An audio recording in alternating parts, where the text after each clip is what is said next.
السلام علیکم ورحمۃ اللہ وبرکاتہ۔ آج میں آپ سے عربی زبان کے بجائے اردو زبان میں گفتگو کروں گا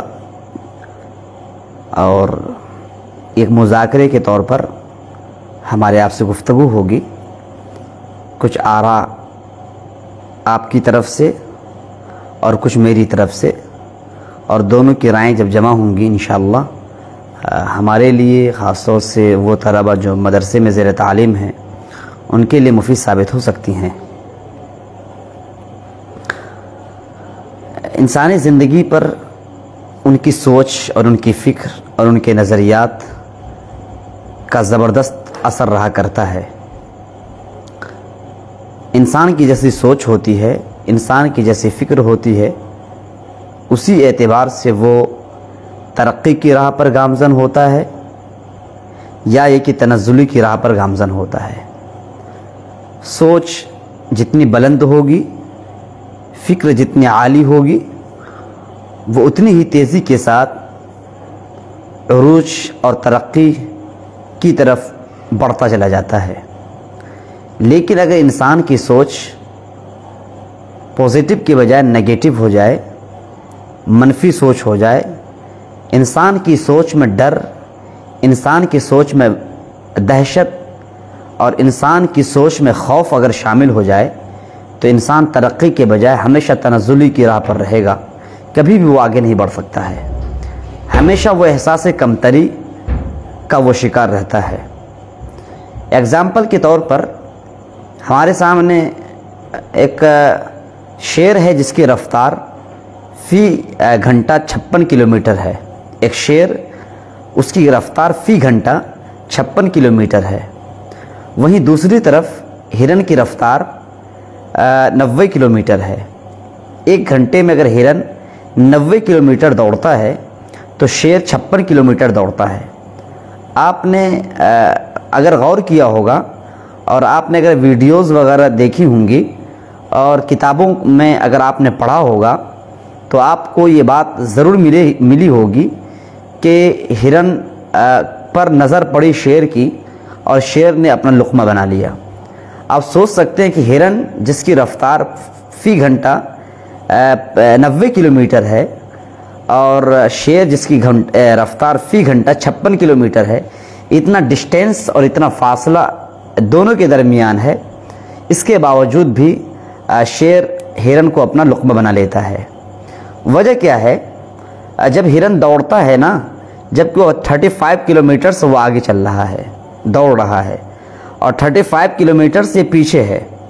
شیر پیچھے ہے، لیکن شیر کے اندر شکار کرنے کا جو جذبہ ہے وہ مزید بڑھتا چلا جاتا ہے کہ مجھے اپنا لقمہ بنانا ہے، مجھے اپنا لقمہ بنانا ہے۔ یہ سوچ اس کی مضبوط ہوتی چلی جاتی ہے۔ اور وہیں جو ہرن کی جو سوچ ہے وہ یہ ہے کہ اب میں لقمہ بن جاؤں گا، اب میں لقمہ بن جاؤں گا، اب مجھ پر شیر حملہ کر دے گا، اب مجھے شیر اپنا لقمہ بنا لے گا۔ اس سوچ کی وجہ سے ہرن کی رفتار میں دھیما پن، ہرن کی رفتار دھیمی ہوتی چلی جاتی ہے، اور ایک وقت ایسا آتا ہے کہ 35 کلومیٹرز جو ہرن آگے دوڑ رہا تھا، اب وہ شیر کی رفتار اور شیر کے برابر وہ ہرن آ جاتا ہے اور پھر وہ اپنا شیر لقمہ بنا لیتا ہے۔ تو ہمارے اور آپ کی زندگی میں یہی ہے کہ معاف کیجیے گا، بڑے احتیاط کے ساتھ میں یہ بات کہہ رہا ہوں اور بڑی ذمہ داری کے ساتھ بھی یہ بات کہہ رہا ہوں کہ اگر ہمارے گھر میں 2 بھائی ہیں، ہمارے والد محترم نے ایک بھائی کو مدرسے بھیجا اور ایک بھائی کو اسکول بھیجا، اور مدرسے اور اسکول تو چھوڑے، جو چھوٹے چھوٹے جو بچے ہوتے ہیں نا، اگر ہم اس کو مکتب بھیجتے ہیں تو یہ سوچ کر بھیجتے ہیں کہ مکتب میں پڑھے گا، پھر یہ اس مدرسے میں پڑھے گا، حافظ جی بنے گا۔ حافظ جی ایک مسخرے والا لفظ ہوتا ہے، حافظ جی بنے گا، کیا کر سکتا ہے؟ زیادہ یہ پروگریس اپنی زندگی میں نہیں کر سکتا ہے۔ لیکن وہیں دوسری طرف ہمارا دوسرا بھائی جو اسکول جا رہا ہے، ابھی وہ نرسری میں ہے، LKG میں ہے، UKG میں ہے، آپ دیکھیں گے کہ یہ باپ اس بیٹے کی طرف توجہ اور اپنی محبت اور اپنی شفقت زیادہ ادھر مبذول کرتا ہے اور اس کی عنایتیں اس بیٹے کی طرف زیادہ رہتی ہیں جو بیٹا اسکول جاتا ہے، کیونکہ اس کے ذہن میں یہ بات ہے کہ یہ بیٹا جب اسکول سے فارغ ہوگا کالج جائے گا، پھر کالج سے فارغ ہوگا تو یونیورسٹی جائے گا، پھر اپنی زندگی میں وہ انجینئر بنے گا، ڈاکٹر بنے گا، پھر پیسے آئیں گے، بہت زیادہ کمائے گا وہ. تو یہ سوچ ہے جس کی وجہ سے وہ اس کی طرف توجہ زیادہ کرتا ہے. اور یہ جو بچہ جو مکتب جا رہا ہے اس کے بارے میں اس کی سوچ یہ ہے کہ یہ تو حافظ جی بنے گا، کیا کمائے گا. اب دیکھیں کہ اس سوچ کی بنیاد پر دونوں کے درمیان یہ بھید بھاؤ ہو رہا ہے، اور اس بھید بھاؤ کی وجہ سے جو بچہ مکتب جا رہا ہے وہ احساس کمتری کا شکار ہو رہا ہے، اور جو بچہ اسکول جا رہا ہے وہ احساس برتری کا شکار ہو رہا ہے. اور نتیجہ دیکھیے، اس سوچ کا نتیجہ دیکھیے، اس کی چال میں، اس کے ڈھال میں، اس کی رفتار میں، اس کی گفتگو میں، اس کی پڑھائی میں ایٹیٹیوڈ، تکبر، اور پھر اس کو آگے بڑھنے کا ایک جذبہ، ایک پیشن ہوتا ہے اس کے اندر. اور یہاں یہ جو بچہ مکتب جا رہا ہے نا، اس کی سوچ میں انحطاط، اس کی فکر میں انحطاط، اور اس کی رفتار میں زوال، اس کی پڑھائی میں زوال، ہر چیز میں زوال سرایت کر جاتا ہے. اب خود غور کریں، اور اپنے معاشرے میں جو بچے، جس گھر میں 2 بچے ہیں اسکول اور مدرسے جا رہے ہوتے ہیں، آپ خود غور کر لیں. یہ تو میں ایک اپنا تجربہ بتا رہا ہوں، آپ بھی کمنٹ میں اپنا تجربہ بیان کر سکتے ہیں. اب پھر جب بھی بچے اپنی زندگی میں بڑھتے ہیں، آگے بڑھتے ہیں، تو ایک حافظ جی کی شکل اختیار کر لیتے ہیں. تو حافظ جی اپنے آپ کو حافظ جی سمجھتے ہیں، جبکہ حافظ جی اپنے آپ کو اگر وہ حافظ جی سمجھیں جس کا ایک بڑا مقام ہوتا ہے معاشرے میں، اور جو قائدانہ کردار ادا کر سکتا ہے، اگر یہ عالم اپنے آپ کو عالم سمجھے، یہ اپنے آپ کو قوم کا قائد اور قوم کا رہنما سمجھے، تو یقیناً ان کے سامنے نہ انجینئر کی کوئی حیثیت ہوتی ہے، نہ ڈاکٹر کی کوئی حیثیت ہوتی ہے. لیکن مسئلہ یہ ہے کہ ان کے والدین کی طرف سے جو ذہن بنا دیا گیا کہ تمہاری کوئی حیثیت نہیں ہے، اسی بنیاد پر تم جب مکتب جاؤ گے نہ غسل کرو گے، تم مکتب جاؤ گے نہ کپڑے تمہارے اچھے ہوں گے، تم مکتب جاؤ گے جو تمہارے پاس جو کاپی ہے اسی کاپی میں لکھو، اسی کاپی میں تم انگریزی لکھو، اسی کاپی میں تم اردو لکھو، اسی کاپی میں تم فارسی لکھو، اسی کاپی میں عربی لکھو، اسی کاپی میں یعنی وہ چوچو کا مربع بنا دو اسی کاپی کو. اور جہاں تک یہ بچہ جو اسکول جاتا ہے، اس کے لیے میتھ کی کاپی الگ ہے، انگریزی کی کاپی الگ ہوتی ہے، ہندی کی کاپی الگ ہوتی ہے. اب دیکھیے ایک باپ کی یہ سوچ، اس سوچ کی وجہ سے کتنا زبردست اثر پڑتا ہے بچوں کی زندگی میں. اس کا کپڑا 7 دن میں 7 کپڑے بدلے جاتے ہیں اسکول ڈریس کے نام پر، اور یہ جو مکتب جا رہا ہے 7 دن میں 1 کپڑا بدلتا ہے. اس کے کپڑے رنگین ہیں تو ایک اگر کپڑا پہنتا ہے تو 7 دن وہی 1 کپڑے پہنے گا، اور یہ 7 دن اس کے جوتے بھی بدلتے چلے جاتے ہیں، اس کے موزے بھی بدلتے ہیں، اور اس کے کپڑے بدلتے ہیں، اس کے بدن میں پرفیوم کی خوشبو بھی مار دی جاتی ہے.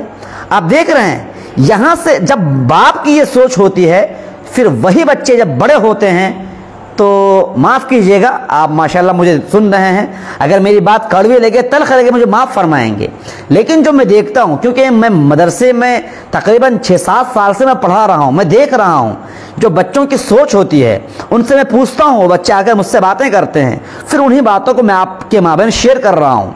جی اگر میری باتیں کڑوی لگے تو مجھے معاف کیجئے گا، لیکن جو حقیقت ہے وہ حقیقت ہے کہ جو بچہ مکتب جا رہا ہے وہ اپنی سوچ کے اعتبار سے بالکل وہ جو ہے زیڈ درجے کا ہوتا ہے، زیڈ، میں زیڈ بھی بول دوں بہت ہو گیا، اور جو اسکول جا رہا ہے وہ اپنی سوچ کے اعتبار سے 1 درجے کا ہوتا ہے، فرسٹ کنڈیشن کا ہوتا ہے، فرسٹ گروپ کا ہوتا ہے. کیونکہ یہ سوچ کہاں سے پیدا ہو رہی ہے؟ اس کے باپ کی طرف سے، اس کی ماں کی طرف سے. یہ اسکول جا رہا ہے، اس کی جیب میں باپ نے 10 روپے رکھ دیے. یہ مدرسے جا رہا ہے، مکتب جا رہا ہے، 1 روپیہ نہیں. کیا ضرورت ہے تمہیں؟ وہاں تو زکوٰۃ کی رقم تو ملتی ہی ہے، وہاں تو تمہیں کھانا فری میں ملے گا ہی، وہاں تو تمہیں جو ہے پڑھائی فری میں تو ہے ہی. یہ اسکول جا رہا ہے، یہ اسکول جا رہا ہے، یہ کوچنگ کر رہا ہے. اگر اس نے کہہ دیا ابا جان مجھے کوچنگ کرنے کی ضرورت ہے، مجھے میتھ کی کوچنگ کی ضرورت ہے، مجھے میتھ پڑھنا ہے ایکسٹرا، اسکول میں پیسے خرچ کرتے 3000 روپے وہ الگ. تو جو ماں باپ گارجین کی طرف سے، پیرنٹس کی طرف سے جو سوچ بچوں کے مابین، بچوں کے دماغ میں بھری جا رہی ہے، اس سوچ کی وجہ سے وہ بچہ یا تو اپنی زندگی میں نوٹ کی شکل اختیار کر لے گا، یا وہ بچہ اپنی زندگی میں اس کاغذ کی شکل اختیار کر لے گا جس کاغذ کو لوگ ردی کی ٹوکری میں پھینکتے ہیں۔ میری بات پھر سے آپ سنیں، جو ماں باپ یوں سمجھتے ہیں کہ ابھی بچہ ہے، بچہ ہوتا ہے، توجہ اور اپنی سوچ اور اپنے الفاظ اور اپنے افکار اور اپنے اذہان جو اپنے بچوں کے ذہن میں اپنے اعمال کے ذریعے سے، کبھی قولی طور پر، کبھی عملی طور پر، کبھی اشارے کے ذریعے سے، کبھی کنائے کے ذریعے سے، جو اپنے دونوں بیٹوں کے ذہن و دماغ میں بھر رہے ہیں۔ ایک بیٹا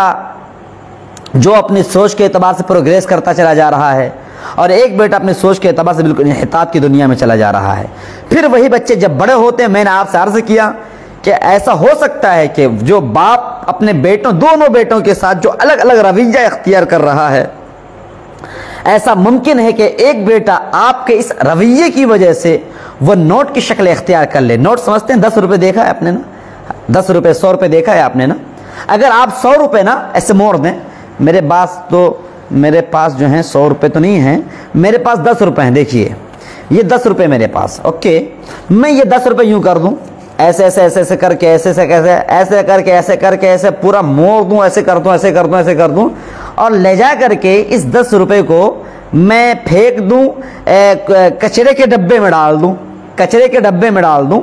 تو یقیناً آپ دیکھیں گے آپ کے چلے جانے کے بعد جنہوں نے آپ کو دیکھا ہوگا پیسے ڈالتے ہوئے، وہ آپ کے ضرور پیچھے آئیں گے، اور وہ کچرے کے ڈبے سے اس 10 روپے کو جس کو میں نے ایسے موڑ دیا ہے،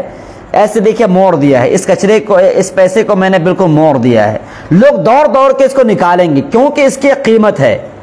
قیمت ہے۔ وہ 10 روپے میں کم از کم جو ہے وہ 5 کلومیٹر کا سفر طے کر سکتا ہے۔ لیکن اس کے برخلاف ایک کاغذ میں لے لوں آپ کو، یہ کاغذ لے لیجیے، یہ کاغذ رف کاغذ ہے، مان لیجیے یہ کاغذ رف کاغذ ہے، اس کو میں یوں موڑوں اور اس کو میں کچرے کے ڈبے میں ڈال دوں، آپ کو آپ مانیں اس چیز کو کہ اس کو کوئی نہیں اٹھائے گا، وہ کہے گا کہ یہ تو ردی کا ٹکڑا ہے، یہ اس کے ہمیں کیا ضرورت ہے۔ اب دیکھیے فرق، دیکھیے والد جو باپ ہوتا ہے نا، اس کی سوچ کی وجہ سے، اس کے اس عمل کی وجہ سے اس بچے کو آپ نے مکتب بھیجا، یہ سوچ کر کے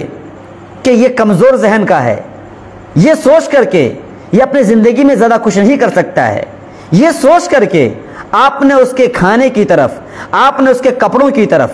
آپ نے اس کے پیسوں کی طرف،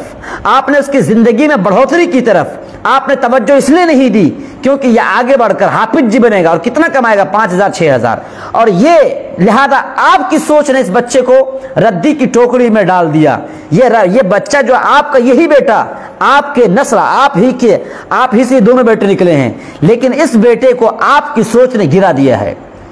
یہی بیٹا جب وہ رف کاغذ بن گیا، اپنے آپ کو رف کاغذ سمجھنے لگا ہے، جس کا نتیجہ یہ ہوا پوری زندگی اپنے آپ کو رف سمجھنے لگا،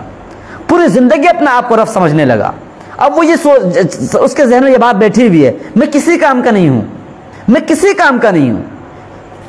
اچھی صلاحیت اس کے پاس ہے، لیکن اس کے ذہن میں باپ نے یہ بات ڈال دی ہے، بس تم حافظ جی ہو، تم کسی کام کے نہیں ہو۔ اس کے پاس یہ 10 روپے دیکھ رہے ہیں نا، یہ دوسرا بیٹا ہے جس کے کپڑوں کی طرف آپ نے توجہ کی۔ کوچنگ کے لیے میں آپ سے عرض کر رہا تھا کہ 3000 روپے آپ نے ان کے لیے پیسے خرچ کیے، منتھلی پیسے آپ 3000 روپے دیتے ہیں اسکول میں، 4000 روپے دے رہے ہیں اسکول میں۔ یہ صرف فیس کی بات، ایجوکیشن فیس میں بتا رہا ہوں، تعلیم فیس میں بتا رہا ہوں۔ کھانے کے لیے آپ 10 روپے بھی اگر آپ پر ڈے دیتے ہیں اپنے اس بیٹے کو جو اسکول جا رہا ہے، 10 روپے 30 دن میں 300 روپے آپ نے اس کو دیے ہیں۔ میں اس سے بھی آگے بڑھ کر کہوں، اس کے بدن میں جو کپڑے ہیں نا، آپ نے 7 دنوں میں 7 کپڑے ان کو دیے ہیں، اس کو الگ جوڑ لیجئے۔ آپ نے اس کو بس پر بٹھایا، بس پر آمد و رفت کیا، اس نے آواگمن، اسکول گھر بس پر کیا، اس کے الگ پیسے، گویا کہ آپ نے اس دوسرے والے بیٹے پر منتھلی آپ نے کم از کم 6000 سے 5000 سے 6000 روپے آپ نے خرچ کیے، جس کا نتیجہ یہ ہوتا ہے وہی بیٹا جب آپ سے کہتا ہے ابا جان مجھے اسکول میں تو آپ تو پڑھاتے ہی ہو، مجھے کوچنگ بھی کرنی ہے، کوچنگ کے لیے آپ 500 روپے انگلش کے لیے، 500 روپے میتھ کے لیے، 500 روپے ہندی کے لیے، 500 روپے فزکس کے لیے،